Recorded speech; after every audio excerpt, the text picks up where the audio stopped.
All right, guys. So I wanted to go over this a little bit. I'm still out looking at builders' houses and just looking at foundations, just overall stuff. I wanted to show this to you. This is on a house right here that I'm looking at. But what this big spoil is, I call it honeycombs. When they pour the foundation, you put concrete in here and you're pumping it. You have to use a vibrator.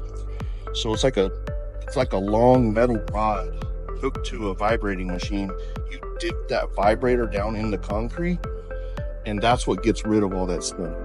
So when you see stuff like this on the slab, small ones is not that big of a deal, but when they get to be bigger like that, it just means that whoever poured the concrete, they did not vibrate it good enough. And sometimes they're in a rush, sometimes you just miss it, but it's not that big of a deal. It's not, at that point, it's not even a structural issue really, but that's what it is. Okay. And then when you come in, a lot of times when you buy a house, you don't see this stuff because they come in and patch over it. But these holes, these round holes, those are actually your cables.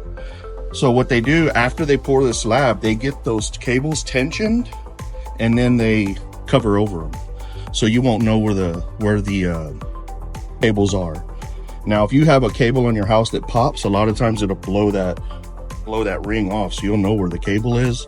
That does happen too. We've never broke one, luckily, but we've had houses that have fallen so much the cable's actually snapped.